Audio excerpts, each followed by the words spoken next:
ನಿಮ್ಮ first project ಯಾವುದಿತ್ತು sir? ಒಂದು engagement ceremony shoot ಇತ್ತು. ಅಲ್ಲಿವರೆಗೂ ಹೇಗೆ ತಲುಪಿದ್ರಿ? ಈ ಪ್ರಶ್ನೆಯ ಉತ್ತರ ಇವತ್ತಿನ ಫೋಟೋ ವಾಕ್ನಲ್ಲಿ ಸಿಕ್ಕತ್ತೆ. ನಾವೀಗ ಎಲ್ಲಿದ್ದೀವಿ ಸರ್? 40 ವರ್ಷಗಳ ಹಿಂದೆ ಇದು ಒಂದು ಪುಟ್ಟ ಹಳ್ಳಿಯಾಗಿತ್ತು. ನಮ್ಮಪ್ಪ ಹೋದಾಗ ನಂಗೆ ಬರೀ 10 ವರ್ಷ. ನಮ್ಮ ಹತ್ರ ಅಂತಿಮ ಸಂಸ್ಕಾರಕ್ಕೂ ಹಣ ಇರಲಿಲ್ಲ. ಅಮ್ಮ ಬೇಸಾಯದ ಕೆಲಸ ಮಾಡ್ತಾ ಇದ್ಲು.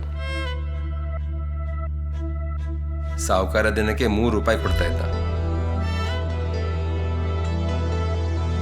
ಅಮ್ಮನಿಗೆ ಸಿಗೋ ಚಿಲ್ಲರೆ ಹಣದಲ್ಲೇ ನಮ್ಮ ಹೊಟ್ಟೆ ತುಂಬ್ತಿತ್ತು.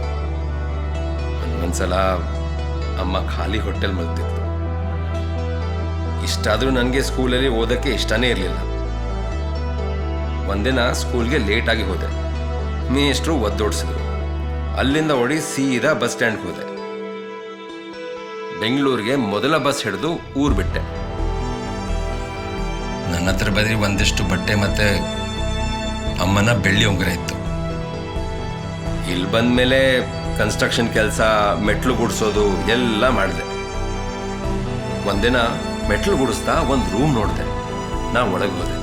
ತುಂಬ ಗ್ಲಾಮರಸ್ ಫೋಟೋಶೂಟ್ ನಡೀತಾ ಇತ್ತು. ಆದರೆ ನನ್ನ ಕಣ್ಣು ಮಾತ್ರ ಕ್ಯಾಮರಾ ಮೇಲಿತ್ತು. ಆ ರಾತ್ರಿ ಯಾರಿಗೂ ಗೊತ್ತಾಗದೆ ಕ್ಯಾಮರಾ ತೆಕ್ಕೊಂಡೆ. ಆ ಕತ್ಲೆಯಲ್ಲಿ ಕ್ಯಾಮರಾ ಬಗ್ಗೆ ಕಲ್ತ್ಕೊಂಡೆ. ನನ್ನ ಉಳಿತಾಯನ ಒಡೆದು ಕ್ಯಾಮರಾ ತಗೊಳಕ್ಕೆ ಹೋದೆ. ಆದರೆ ನನ್ನ ಹತ್ರ ಸಾಕಾಗುವಷ್ಟು ದುಡ್ಡಿರಲಿಲ್ಲ. ಬೇರೆ ಯಾವುದು ದಾರಿ ಕಾಣಿಸ್ತಾ ಇರಲಿಲ್ಲ. ಆಮೇಲೆ ಸರ್? ಆಮೇಲೆ ಆ ಎಂಗೇಜ್ಮೆಂಟ್ ಸೆರೆಮನಿಯಲ್ಲಿ ಅಸಿಸ್ಟ್ ಮಾಡೋ ಅವಕಾಶ ಸಿಕ್ತು. ಆರ್ಗನೈಸರ್ ನನ್ನ ಕೆಲಸ ನೋಡಿದ್ರು. ನನಗೆ ತುಂಬ ಭಯ ಆಗ್ತಾ ಇತ್ತು. ಆದರೆ ಅವ್ರಿಗೆ ನನ್ನ ಕೆಲಸ ಇಷ್ಟ ಆಯಿತು. ಸರ್, ಆ ಬೆಳ್ಳಿ ಉಂಗುರ ಏನಾಯ್ತು?